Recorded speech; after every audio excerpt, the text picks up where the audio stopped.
नमस्ते सर्वांना. आज आपण यू-पी-एस-सीची जी मेमध्ये एक्झाम आहे ना, त्यावर कंप्लीटली फोकस करणार आहोत, प्रिलिम पॉइंट ऑफ व्ह्यूने. या 5 महिन्याची जी स्ट्रॅटेजी आहे ना, तुम्ही जर कन्सिस्टंटली याच्याशी जोडला गेलात ना, तर तुम्हाला याच्या माध्यमातून भरपूर सारी क्लॅरिटी मिळणार आहे. नंबर 2 कारण की काय असतं माहिती आहे का, आपण प्रिपरेशन 100% करून जातो.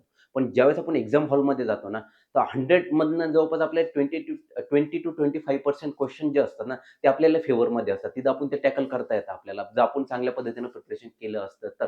नंबर 2 पण हार्डली 60 टू 65% जे क्वेशन्स असतात ना, तिथं आपल्याला रिस्क घ्यावी लागते. रिस्क घ्यावी लागते म्हणजे काय?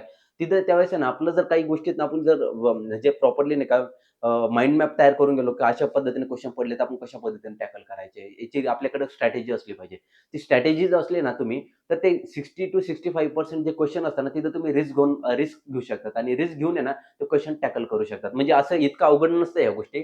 फक्त त्या स्ट्रॅटेजीने गेलं पाहिजे तुम्ही. आता फॉर एक्झाम्पल आपण आहे ना, इथून पुढे ना कंटिन्युअसली एक सीरीज स्टार्ट करणार आहोत ना. त्या सीरीजच्या माध्यमातून प्रत्येक क्वेशनमधनं तुम्हाला नवीन काहीतरी शिकायला मिळणार आहे, की फॉर एक्झाम्पल अरे यार, असा क्वेशन पडला तर आपण कशा पद्धतीने टॅकल करू शकतो. असा क्वेशन पडला तर कशा पद्धतीने टॅकल करू शकतो. लिमिटेड नॉलेजमधले सुद्धा क्वेशन कशा पद्धतीने टॅकल करता येतो. सो अशा पद्धतीने आपण प्रिपरेशन करूया. म्हणजे कसं होईल, की तुम्हाला जी-एसमध्ये अडचण यायला नको आणि इथून पुढे एक गोष्ट लक्षात ठेवली पाहिजे. तुम्ही ना स्टॅटिक पोर्शनवर जास्त भर दिला पाहिजे. कारण इथून मागच्या 4-5 वर्षाचा ट्रेंड आहे ना, 4 ते 5 वर्षाचा ट्रेंड कंप्लीटली चेंज होतोय. करंट अफेअरच्या रिलेटेड तर लक्ष इथून मागे काही क्वेशन 29 टू 2020ची जो पेपर होता, तिथं करंट अफेअरच्या स्ट्राँगली भर दिलेला होता. परंतु आतल्या मागच्या 3 ते 4 वर्षापासूनच्या नाही का, स्टॅटिक पोर्शनवर सुद्धा जास्त भर दिला जातोय. त्यामुळे काय करतात, प्रिपरेशन करताना आहे ना, तर आपलं असं क्वेशन म्हणजे स्टॅटिक पण कव्हर करायचं आहे, करंट पण कव्हर करायचं आहे. कारण की काय असतं, एक्झाम हॉलमध्ये गेल्यानंतर अनएक्सपेक्टेड क्वेशन पडतात. पण अनएक्सपेक्टेड क्वेशनला सुद्धा कशा पद्धतीने डील करायचं ना, ते इथून पुढे आपण शिकणार आहोत. आज आपल्या सीरीजचा नाही का पहिला टॉपिक आहे आणि इथून पुढे प्रत्येक स्टेप बाय स्टेप आपण इथून पुढे जाणार आहोत. आता पहिल्यांदा म्हणजे काय, आपण पॉलिटीचे काही क्वेशन इथून पुढे स्टार्ट करणार आहोत. पॉलिटीची सीरीज स्टार्ट करणार आहोत, हिस्ट्रीची सीरीज स्टार्ट करणार आहोत, जिओग्राफी म्हणजे सगळे करंट अफेअरच्या रिलेटेड सगळे सीरीज आहे ना, कशा पद्धतीने क्वेशन टॅकल करायचे या पद्धतीनं आपण स्टार्ट करणार आहोत. सो तुम्ही याच्याशी जोडले जा आणि याच्यातनं लर्न करा, शिका आणि मेमध्ये एक्झाम चांगल्या पद्धतीने द्या. सो आज आपण पॉलिटीची सीरीज स्टार्ट करणार आहोत. पॉलिटीच्या सीरीजमध्ये पहिला क्वेशन 2025 मध्ये विचारलेला होता. तर consider the following statement about the Lokpal. कळालं का? हे खालचे जे स्टेटमेंट आहे ना, लोकपालच्या बाबतीत दिलेले आहे, तर ते आपल्याला कन्सिडर करायचे. त्याच्यात आपल्याला ओळखायचे नेमकी कोणतं राइट आहे, कोणतं रॉंग आहे. आता पहिला क्वेशन काय विचारलेलं आहे? The power of Lokpal applies to the public servant of India, but not to the Indian public servant posted outside the India. हा पहिलं स्टेटमेंट आहे. आता तुम्हाला एक गोष्ट माहीत असलं पाहिजे, लोकपालचं कार्य काय आहे? तुम्हाला लिमिटेड जरी नॉलेज असलं ना, आपल्याला लिमिटेड जरी नॉलेज असलं तरी हा क्वेशन टॅकल करता येतो. म्हणजे फॉर एक्झाम्पल तुम्हाला सांगतो, लोकपाल हे जे करप्शनच्या अगेन्स्ट काम करत असतात. करप्शनच्या अगेन्स्ट काम करतात. जे पब्लिक सर्व्हंट असतात, भरपूर सारे असतात ना, त्यांच्या अगेन्स्ट काम करतात. पण पहिल्या स्टेटमेंटमध्ये त्यांनी काय सांगितलेलं आहे, the power of Lokpal applied to the public servant of India. इथपर्यंत तर राइट आहे. डबल स्टेटमेंट आहे, लक्षात घ्यायचं फक्त बरं का. The power of Lokpal applied to the public servant of India, but not to the Indian public servant posted outside the India. Public servant जो देशाच्या बाहेर आहे, त्याच्यावर हा रूल लागू होत नाही. फक्त देशातच लागू होतो. म्हणजे हे डबल स्टेटमेंट आहे आणि नंबर 2 हे निगेटिव्ह स्टेटमेंट आहे. सो पहिलं जे काय 4 स्टेटमेंटमधलं पहिलं स्टेटमेंट हे रॉंग होतं. मग खाली लगेच आन्सर जे असतं ना, आन्सरमध्ये नाही का एलिमिनेशन मेथडवर जायचं. तिथे एलिमिनेशन मेथड लागू होते की नाही होते. जर नसेल लागू होत, तर दुसऱ्या स्टेटमेंटला जायचं.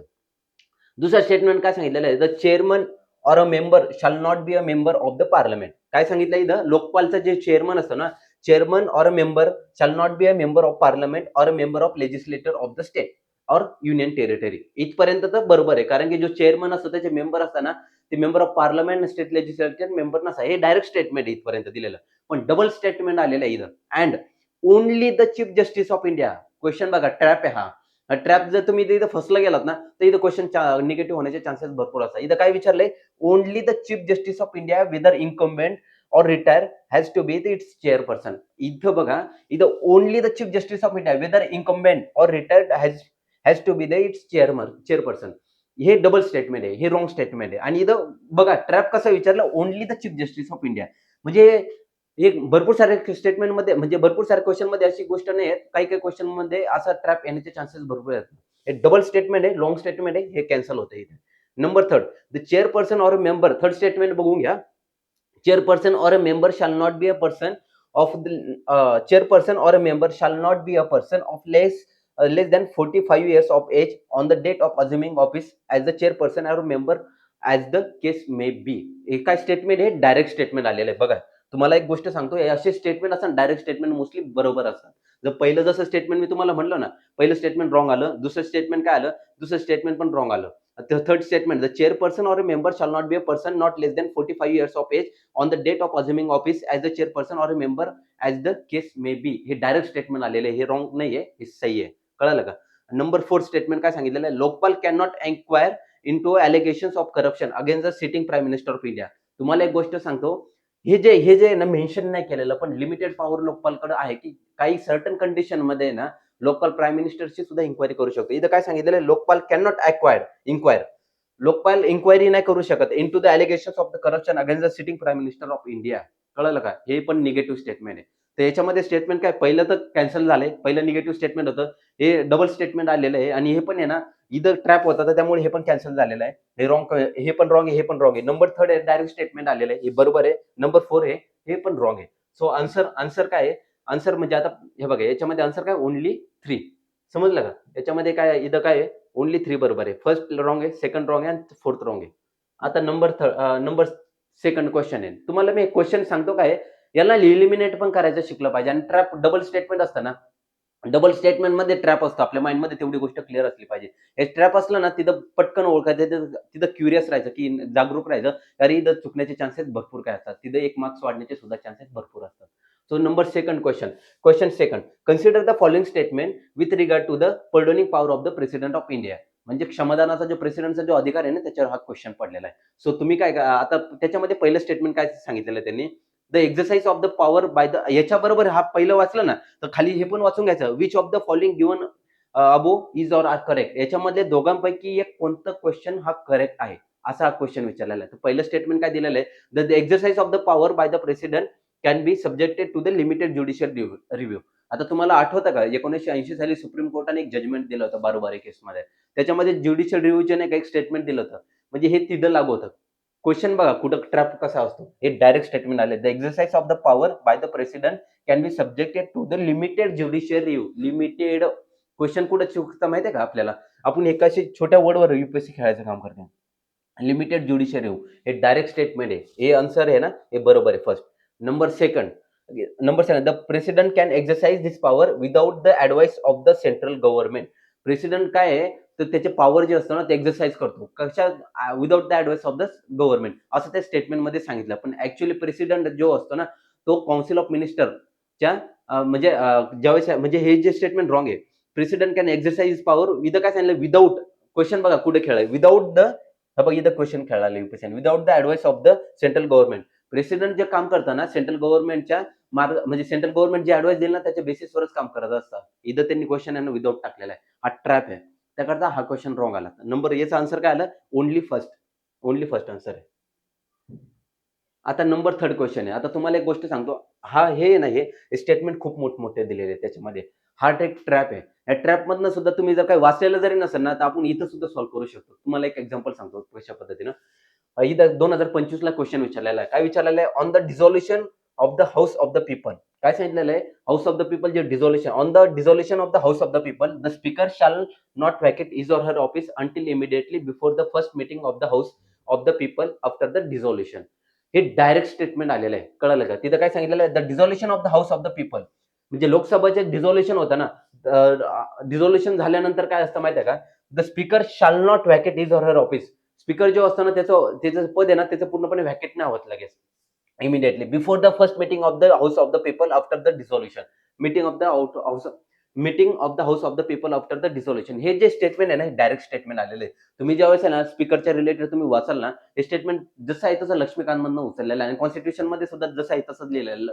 द ओरिजिनल कॉपी जर असेल तुमच्याकडे किंवा म्हणजे असेल ना कॉपी, भरपूर सारे बुकमध्ये डायरेक्ट स्टेटमेंट दिलेलं आहे. Number second, according to the provision of the constitution of India, member of the house of the people on being elected as a speaker shall resign from his or her political party. तुम्हाला trap पुढे विचारलंय, बघितलं की इथं सांगितलं. इथं काय सांगितलं, speaker शाल रिझाईन. जेव्हा एखादा स्पीकर इलेक्ट होतो तेव्हा त्याला रिझाईन द्यावं लागते. कशापासून? त्याच्या पॉलिटिकल पार्टीपासून. हे कन्व्हेन्शन आहे का आपल्या कॉन्स्टिट्यूशन मध्ये दिलंय का? नाही दिलेलं. हे आपल्या देशामध्ये कन्व्हेन्शन सुद्धा नाहीये. हे फक्त हा रूल लागू आहे तो ब्रिटनमध्ये लागू आहे. म्हणजे आपल्याला काय असतं माहिती आहे का, दुसऱ्या देशाचं जे कॉन्स्टिट्यूशन असतं त्याच्या रिलेटेड पण करत राहायचं. म्हणजे कसं असा क्वेश्चन पडण्याचे चान्सेस असतात. हे बघा हा ट्रॅप आहे इथं. काय विचारलेलं आहे? Resign from his or her political party. हा ट्रॅप आहे. हे जे काय ना, हे रॉंग आलं statement. Number 3 the speaker of the House of the people may be remove from his or her office. काय सांगितलं?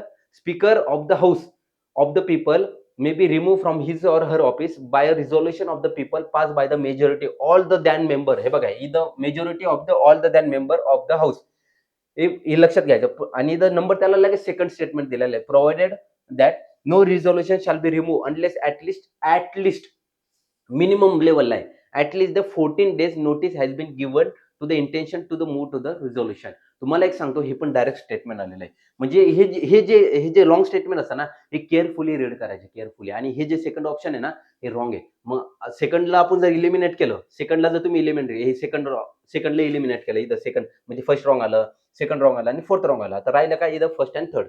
मग फर्स्ट अँड थर्डमध्ये काय असतं? फर्स्ट हे तर रॉंग सही आहे, थर्ड पण हे सही आहे. पण प्रिपरेशन करताना काय करायचं? हे लॉंग स्टेटमेंट जे असतं ना, तर ट्रॅप असतो. तर तिथं प्रॉब्लेम काय नाही ओळखायचा. तिथं थोडं केअरफुली रीड करायचं. तुम्ही अशा पद्धतीने क्वेश्चन जर रीड करत गेला ना प्रॉपरली, ट्रॅप कुठं काय असतं, तिथं केअरफुली रीड करायचे. तिथं मार्क्स वाढण्याचे चान्सेस भरपूर असतात.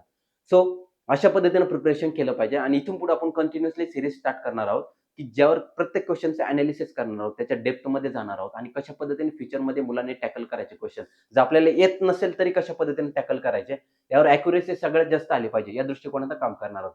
So thank you so much. God bless you all.